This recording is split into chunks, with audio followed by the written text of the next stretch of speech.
नमस्ते। सोचिए, अगले 2 साल में इंडियन रियल एस्टेट का चेहरा बिल्कुल बदल सकता है। ये हम नहीं कह रहे, ये फ्लैट्सकार्ट का नया एनालिसिस बता रहा है। साल 2026 इस सेक्टर के लिए एक टर्निंग पॉइंट, एक गेम चेंजर साबित होने वाला है। चलिए देखते हैं आखिर ये बड़ा बदलाव है क्या। तो सबसे बड़ी बात क्या है? देखिए, अब तक रियल एस्टेट का मतलब क्या था? सौदे, डील्स और बस जल्दी से पैसा बनाना, राइट? लेकिन अब फ्लैट्सकार्ट के एनालिसिस के मुताबिक वो टाइम गया। अब खेल समझदारी का है, डेटा का है और लॉन्ग टर्म वैल्यू का है।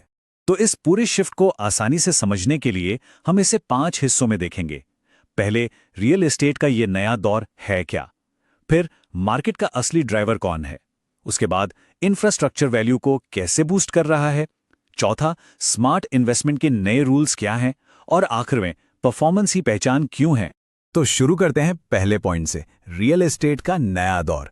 देखिए, फ्लैट्सकार्ट का कहना है कि 2026 से मार्केट ना और मैच्योर होने वाला है, थोड़ा इंस्टीट्यूशनल बनने जा रहा है। अब इसका मतलब क्या हुआ? चलिए इसको थोड़ा डीप डाइव करते हैं। फ्लैट्सकार्ट के एक्सपर्ट्स की इस बात पर जरा गौर कीजिए। उनका साफ साफ कहना है कि भाई, आप सिर्फ नए प्रोजेक्ट लॉन्च करने या फटाफट फ्लैट बेचने से वैल्यू नहीं बनती। असली वैल्यू तो आएगी डिसिप्लिन प्लानिंग से, कैपिटल को अकल से मैनेज करने से और हाँ, पूरी ट्रांसपेरेंसी से। ओके, तो अब आते हैं दूसरे बड़े ट्रेंड पर, और ये बहुत इंटरेस्टिंग है। फ्लैट्सकार्ट का एनालिसिस कहता है कि मार्केट की ड्राइवर सीट पर अब बदलाव हो रहा है। पहले जो स्पेक्युलेटिव इन्वेस्टर्स, यानी जो सिर्फ शॉर्ट टर्म प्रॉफिट के लिए आते थे, उनके हाथ से बाजी निकल रही है। अब कंट्रोल उन लोगों के हाथ में जा रहा है जिन्हें सच में घर चाहिए, यानी एंड यूजर्स। और इसका मतलब क्या है? मतलब सीधा है, मार्केट अब ज्यादा स्टेबल और प्रिडिक्टेबल होगा। सोच के देखिए, फ्लैट्सकार्ट के मुताबिक जब असली जरूरत वाले लोग मार्केट में होते हैं ना, तो ये जो अचानक से प्राइसेस ऊपर नीचे होते हैं, वो कम हो जाता है। और ये लॉन्ग टर्म हेल्दी ग्रोथ के लिए बिल्कुल परफेक्ट है। ये देखिए, इससे पूरी पिक्चर क्लियर हो जाती है। लेफ्ट में पहले का हाल, जो एक सट्टा बाजार जैसा था। लोग आते थे, जल्दी पैसा बनाते थे, निकल जाते थे। लेकिन अब राइट साइड में देखिए, मार्केट को असली खरीदार चला रहे हैं, अपनी जरूरतों के हिसाब से। तो सवाल यह है कि आखिर ये असली खरीदार चाहता क्या है? फ्लैट्सकार्ट का डेटा कुछ चीजें बिल्कुल साफ करता है। उन्हें चाहिए बड़े घर जिसमें सारी एमिनिटीज हों। वो ऐसे माइक्रो मार्केट ढूंढ रहे हैं जहां इंफ्रास्ट्रक्चर अच्छा हो, ऑफ कोर्स काम की जगह से ज्यादा दूरी ना हो, और हाँ, आगे जाकर अच्छी रेंटल यील्ड भी मिल जाए। चलिए अब आगे बढ़ते हैं हमारे तीसरे पॉइंट पर, जो है इंफ्रास्ट्रक्चर। और फ्लैट्सकार्ट के एनालिसिस के हिसाब से ये आज के टाइम में रियल एस्टेट ग्रोथ का सबसे बड़ा, सबसे बड़ा इंजन है। ये बात समझना बहुत जरूरी है। पहले क्या होता था, अच्छी सड़क मिल गई तो बोनस है। अब नहीं, फ्लैट्सकार्ट के मुताबिक कनेक्टिविटी अब बोनस नहीं, बल्कि ये आने वाले टाइम में किसी भी प्रॉपर्टी की वैल्यू डिसाइड करने वाला सबसे इंपॉर्टेंट फैक्टर है, पीरियड। और ये सिर्फ हवाई बातें नहीं है। देखिए ना, मेट्रो लाइंस बन रही हैं, coastal road, trans harbour link, ये सारे बड़े बड़े सरकारी प्रोजेक्ट्स सीधे नए रियल एस्टेट हॉटस्पॉट्स बना रहे हैं। सिंपल फंडा है, जहां मेट्रो और सड़क पहुंचेगी, वहां प्रॉपर्टी की वैल्यू बढ़ेगी ही बढ़ेगी। और फ्लैट्सकार्ट का एनालिसिस इसी बात को कंफर्म करता है। जैसे जैसे कनेक्टिविटी आसान हो रही है, बायर का कॉन्फिडेंस बढ़ रहा है। अब लोग इन नए माइक्रो मार्केट्स में लॉन्ग टर्म पैसा लगाने से कतरा नहीं रहे हैं। ओके, तो अब आते हैं चौथे हिस्से पर, स्मार्ट इन्वेस्टमेंट के नए रूल्स। देखिए, फ्लैट्सकार्ट का डेटा साफ कहता है कि आज का बायर और इन्वेस्टर दोनों ही बहुत स्मार्ट हो गए हैं।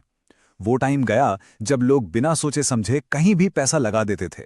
तो आज के स्मार्ट होम बायर की चेकलिस्ट कैसी दिखती है? फ्लैट्सकार्ट के हिसाब से 3 चीजें जरूरी हैं। नंबर 1, डेवलपर फाइनेंशियली सॉलिड है या नहीं। नंबर 2, प्रोजेक्ट के फंडामेंटल स्ट्रांग है या नहीं। और नंबर 3, शॉर्ट टर्म नहीं, लॉन्ग टर्म एसेट वैल्यू पर फोकस है। और सुनिए, ये सावधानी सिर्फ आम होम बायर्स ही नहीं बरत रहे हैं। फ्लैट्सकार्ट के एनालिसिस ये भी बताता है कि जो बिग मनी मार्केट में आ रहा है ना, यानी बड़े इंस्टीट्यूशनल इन्वेस्टर्स का पैसा, वो भी बहुत सिलेक्टिव हो गया है।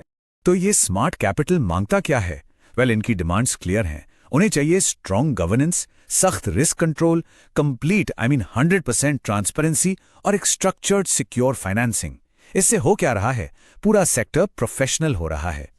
तो ये सारी बातें, smart buyers, better infrastructure, smart capital, ये सब मिलकर हमें हमारे आखिरी और सबसे इंपॉर्टेंट पॉइंट पर लेकर आती हैं, और वो ये है कि इंडियन रियल एस्टेट अब एक परफॉर्मेंस लेड मार्केट बन गया है।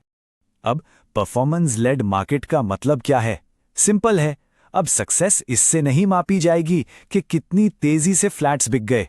अब सक्सेस का मतलब है एग्जीक्यूशन, क्वालिटी और लॉन्ग टर्म वैल्यू। क्या प्रोजेक्ट टाइम पर डिलीवर हुआ? क्वालिटी कैसी है? क्या ये एसेट 10 साल बाद भी वैल्यू देगा? ये है असली सवाल। तो साल 2026 और उसके बाद रियल एस्टेट के नए पिलर्स क्या होंगे? फ्लैट्सकार्ट के हिसाब से ये 4 हैं: डिसिप्लिन, अकाउंटेबिलिटी, टेक्नोलॉजी और सस्टेनेबिलिटी। इन्हीं पर फ्यूचर टिका है। तो पूरी बात का निचोड़ क्या है? फ्लैट्सकार्ट के एनालिसिस के अनुसार 2026 में सफलता उन्हीं को मिलेगी जो रियल एस्टेट को सिर्फ एक सौदे का बिजनेस नहीं, बल्कि एक परफॉर्मेंस ड्रिवन एसेट क्लास मानते हैं। सिंपल। तो उम्मीद है इस पूरी चर्चा से आपको रियल एस्टेट के इस नए दौर के बारे में कुछ नई जानकारी मिली होगी। अगर ये वीडियो आपको इन्फॉर्मेटिव लगा तो प्लीज इसे लाइक और शेयर करें, और हाँ, ऐसे ही और इनसाइट्स के लिए फ्लैट्सकार्ट को सब्सक्राइब करना बिल्कुल मत भूलिएगा। और जाते जाते एक सवाल आप सबके लिए छोड़ जाते हैं। सवाल यह है कि रियल एस्टेट के इस नए दौर के लिए हम और आप कितने तैयार हैं? इस पर सोचना जरूरी है। बहुत बहुत शुक्रिया।